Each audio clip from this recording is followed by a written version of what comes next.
성경 물음에 대한 물음.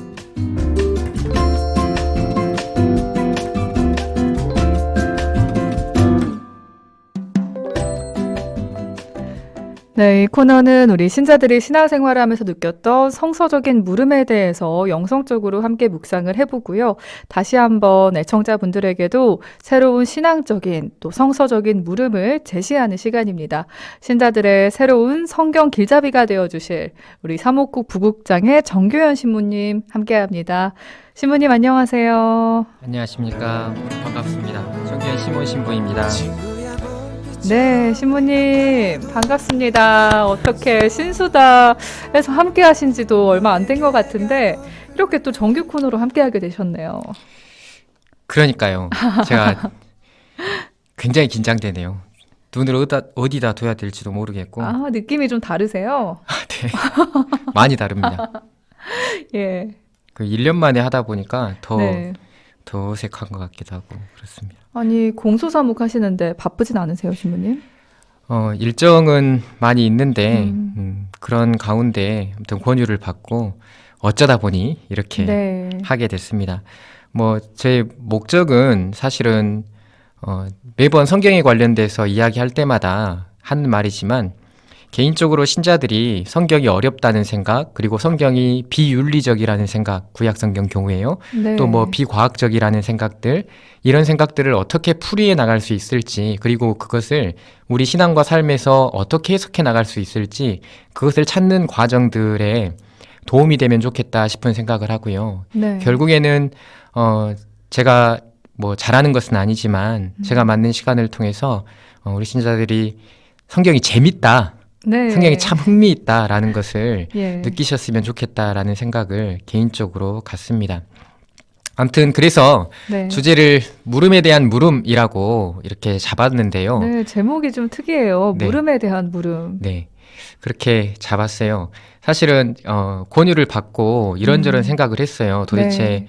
어떤 것을 주제로 해야 될까라는 생각을 굉장히 많이 하다가 다른 신부님들에게 여쭤보기도 하고요. 네, 네. 그러다가 진짜 필요한 것을 해야 되겠다 싶은 생각을 했고요. 그런 생각들 가운데에서 성경의 안에 담겨 있는 이야기들 가운데 혹은 짤막한 구절이나 단어들 가운데 내가 도저히 이것은 이해가 안 된다. 그리고 도저히 이러한 문화는 받아들일 수가 없다. 나의 일반적인 상식 안에서 이것이 어떻게 해석되어야 할지, 신앙 안에서 어떻게 풀이를 해야 될지 모르겠다 싶은 그런 내용들을 좀 말 안에 담았으면 좋겠다 싶은 생각을 가졌고요. 그래서 그런 물음들을 듣고 그 물음들에 대한 것을 제가 다시 한번 신앙적인 물음으로 되돌려드리는 그러한 해석의 시간과 물음의 시간을 갖기 위해서 이렇게 제목을 가졌습니다.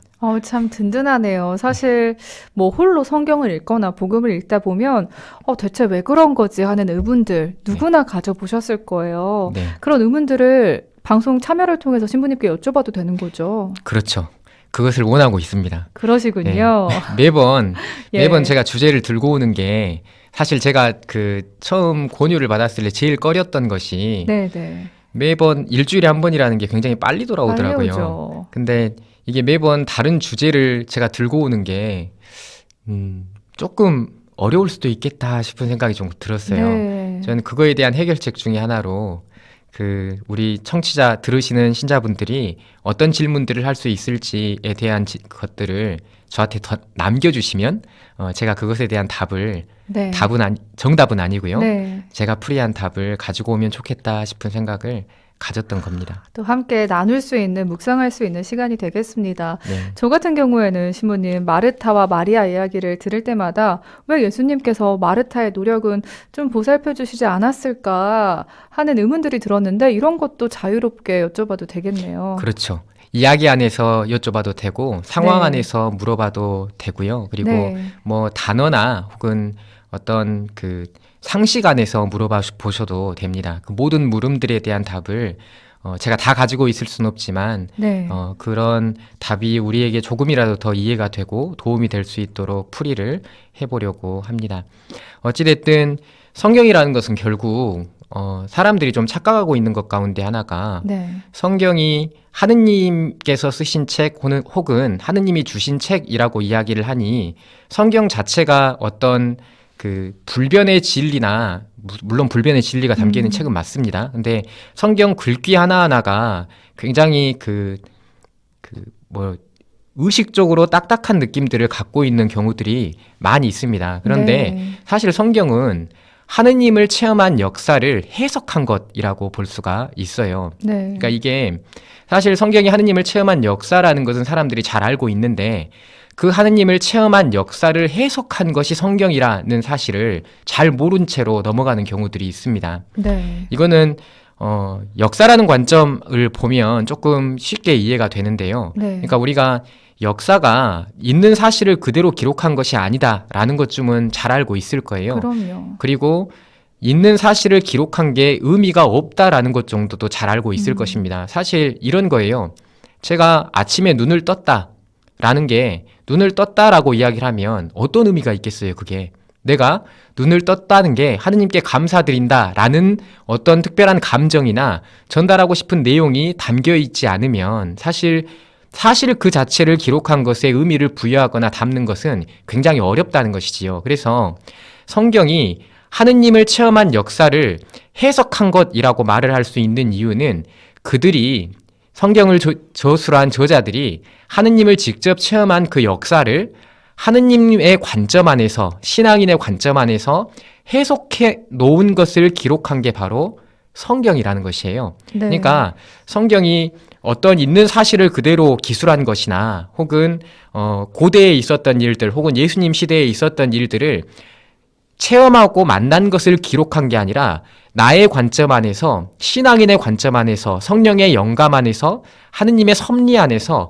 그 체험들이 해석되어져서 기록된 게 바로 성경이라는 것입니다. 그리고 이 성경을 계속해서 해석해 나가야 되는 것이 교회이고요.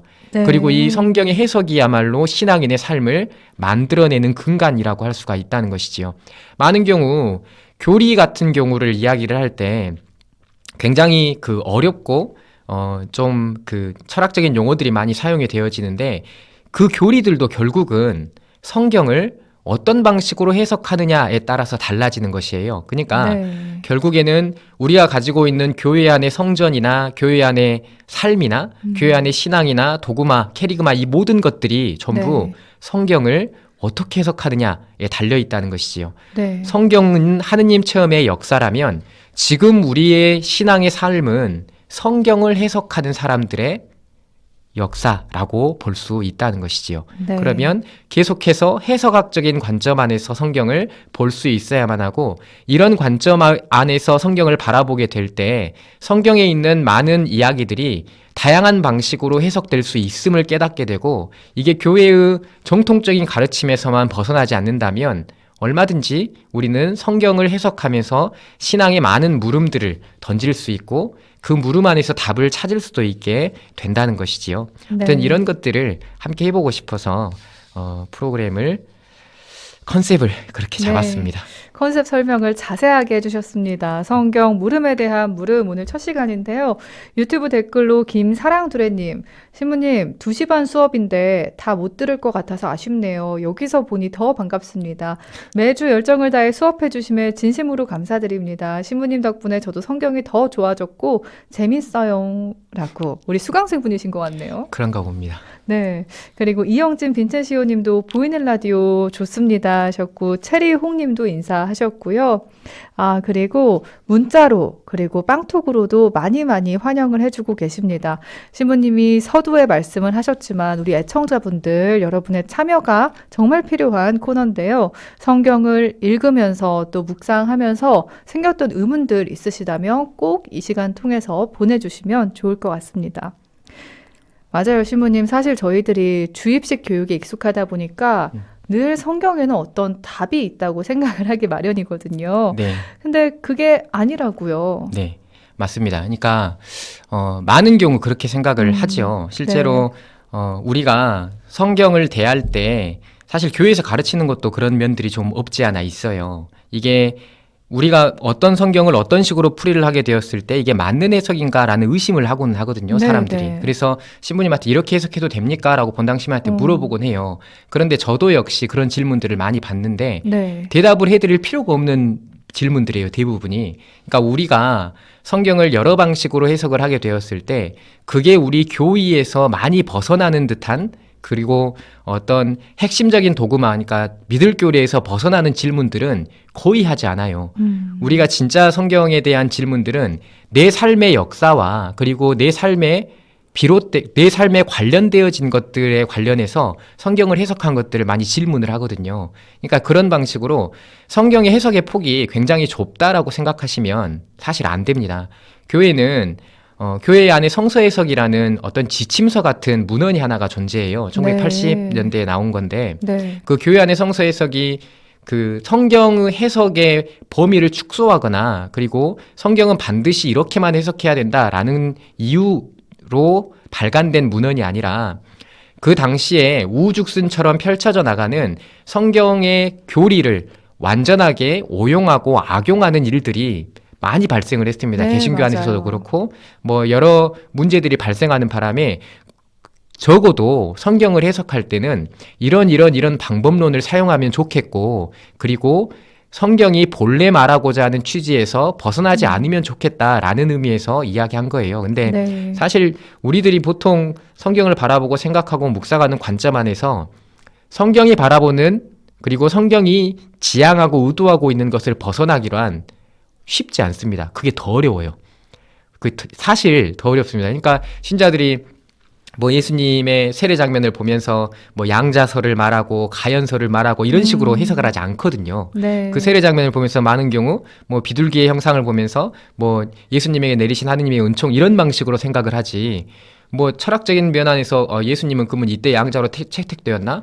혹은 뭐 영지주의적 관점으로 해석을 하거나 그렇지는 않는다는 것이지요. 그러니까 성경의 해석의 관점 안에서 어떤 교의적인 측면을 건드리는 게 아니라 우리 삶의 측면을 체험을 해석하는 데 있어 성경에 활용되는 것은 그 폭이 굉장히 넓다는 것입니다. 그래서 네. 그러한 것들도 역시 우리가 함께 생각하면서 성경을 볼 수 있어야만 하지요. 그리고 성경을 어떻게 해석하느냐에 따라서 우리는 그 성경에 대해 내가 새롭게 체험하는 나만의 성경들을 내 삶 안의 역사로 써나갈 수 있게 된다는 것이지요. 그러니까 그게 다 하느님의 섭리이며 하느님께서 이끌어 가시는 길이 되는 것입니다.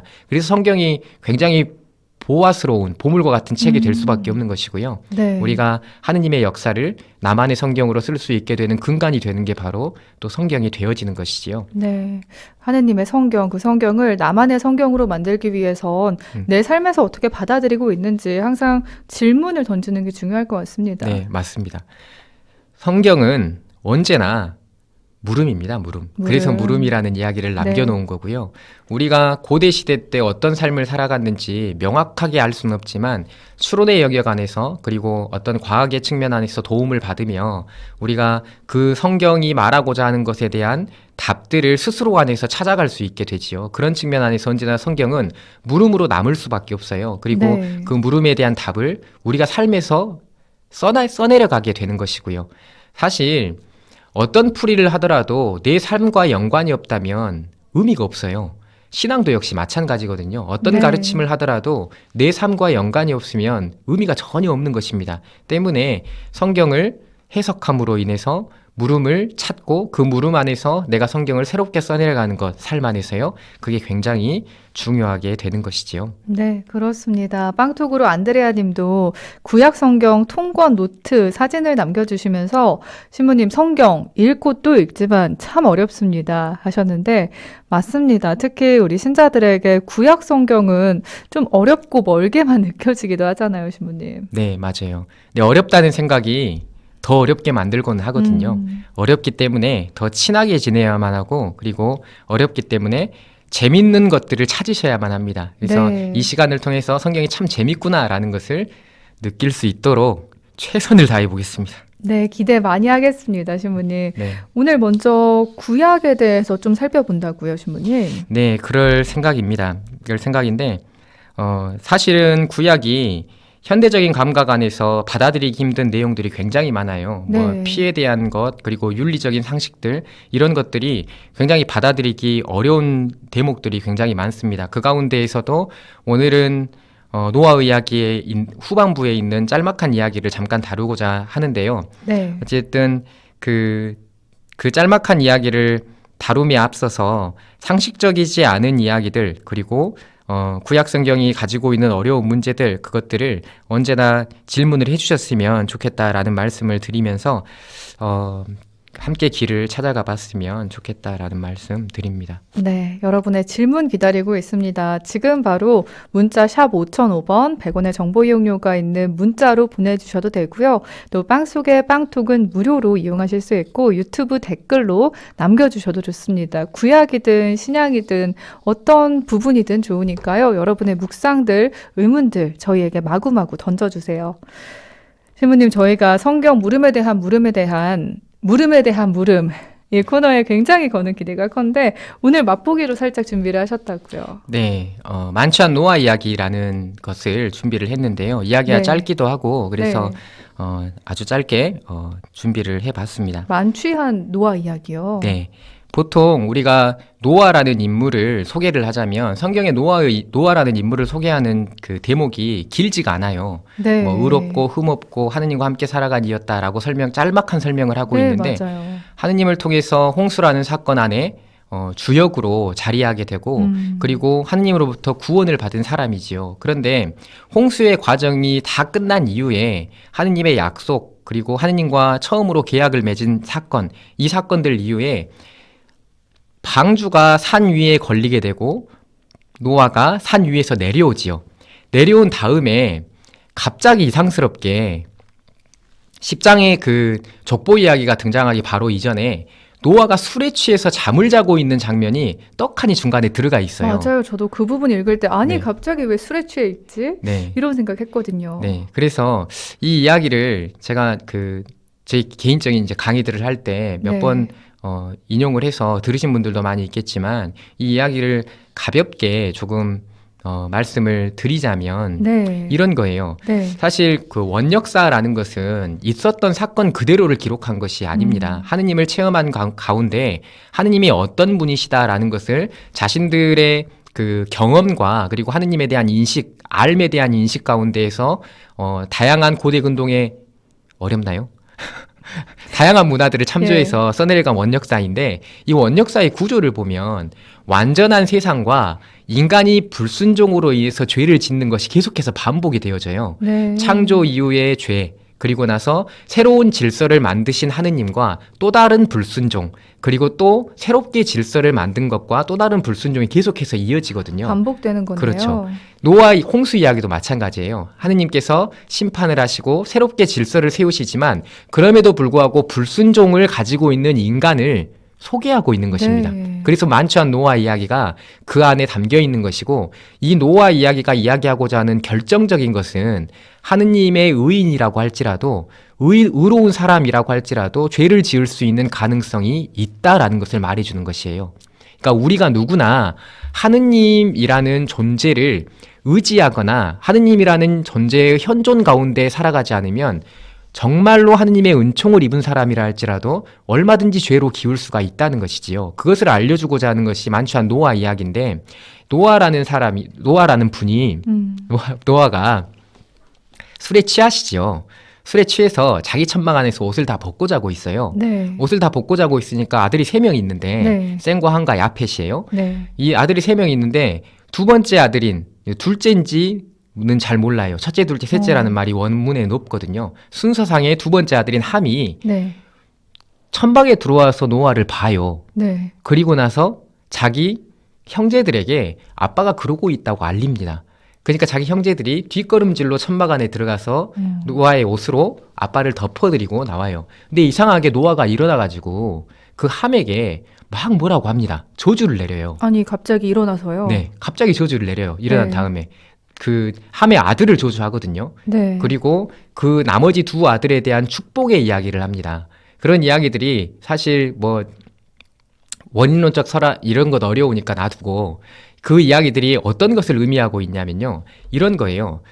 성경 안에 제가 질문 하나 해볼게요. 네. 성경 안에 술에 취한 것을, 그러니까 술 먹는 것을 좋은 거라고 합니까? 나쁜 거라고 합니까? 보통 음. 안 좋게 생각되지 않을까요? 노아 이야기에서도 만취한 노아 이야기를 보면 그렇잖아요. 그래요. 노아는 포도를 가꾸는 첫 번째 사람이었어요. 포도 첫 번째 농부요. 그러한 말은 노아가 굉장히 축복을 많이 받았다는 것을 뜻하거든요. 왜냐하면 포도라는 것이 이스라엘을 상징하는 과일이에요. 네. 거기다가 포도주라는 것도 역시 이스라엘을 상징하는 과일입니다. 아니, 술입니다. 그래서 사실 성경 안에는 술을 먹는 것을 축복이라고 이야기를 해요. 그래요. 네. 기쁜 날은 다 술을 먹습니다.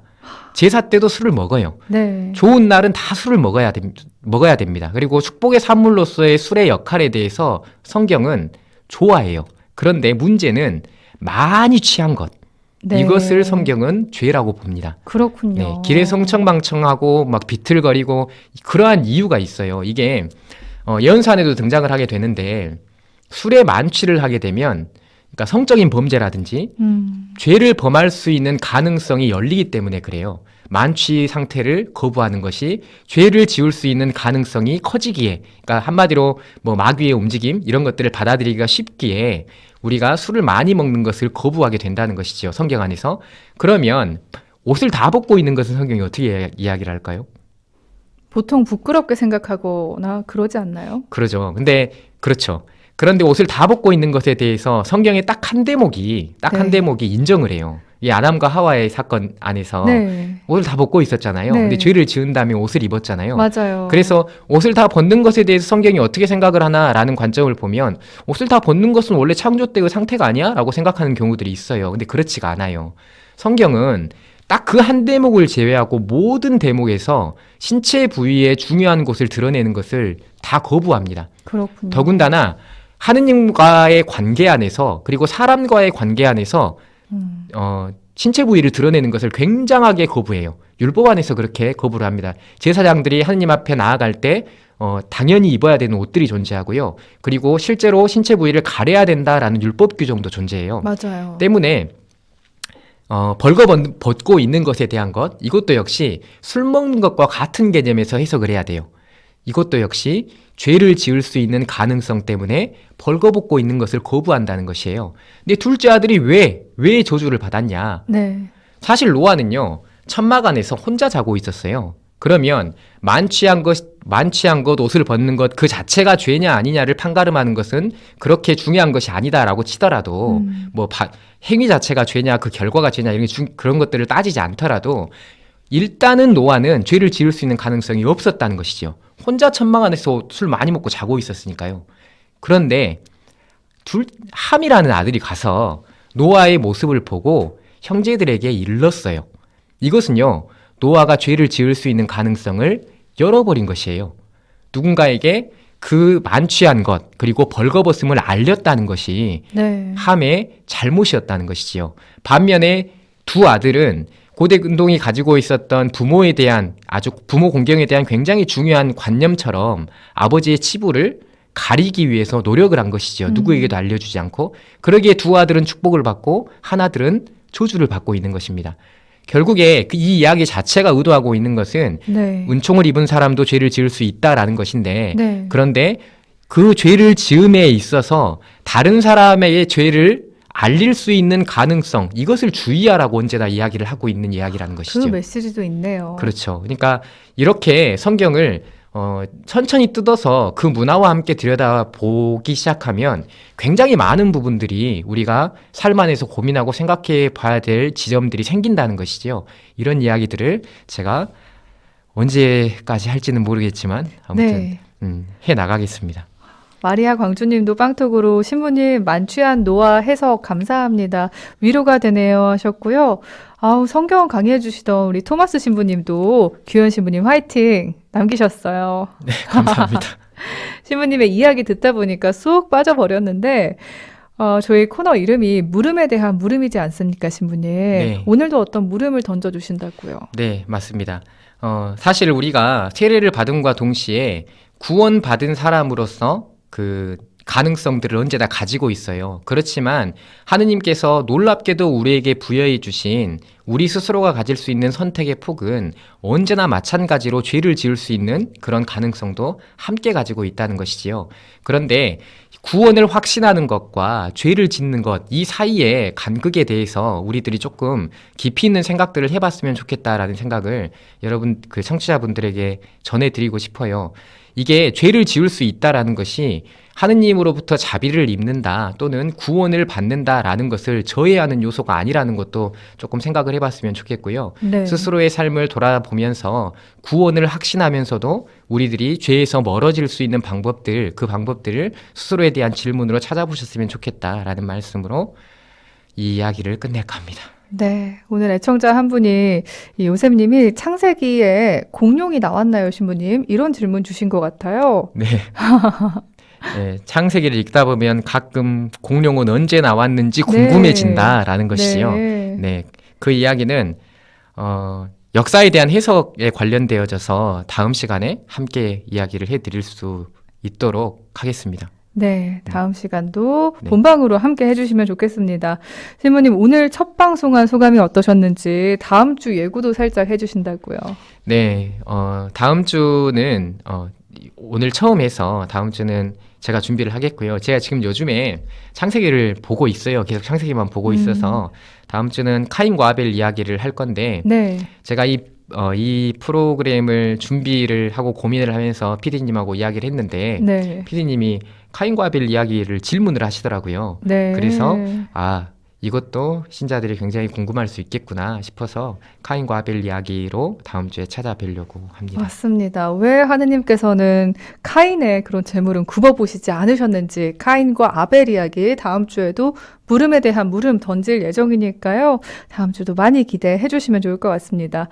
우리 신부님 신청곡이 있으시다고요. 네, 성가 가운데에서 예. 주비루스의 우주를 지으시기 전을 듣고 싶습니다. 우리가 저는 굉장히 많은 위로를 받은 노래예요. 네. 제가 굉장히 마음이 힘들 때 네, 보좌 신부 5년 차 때 네, 굉장히 힘들 때 예. 아침마다 들었던 노래입니다. 그렇군요. 네, 하느님이 얼마나 우리를 사랑하시는지, 얼마나 우리를 당신의 계획 안에 두고 계셨는지 노래 들으시면서 느끼셨으면 좋겠습니다. 주비루스의 우주를 지으시기 전 남겨드리고요. 사무국 부국장 정규현 신부님과는 여기서 인사 나누겠습니다. 신부님 감사합니다. 감사합니다.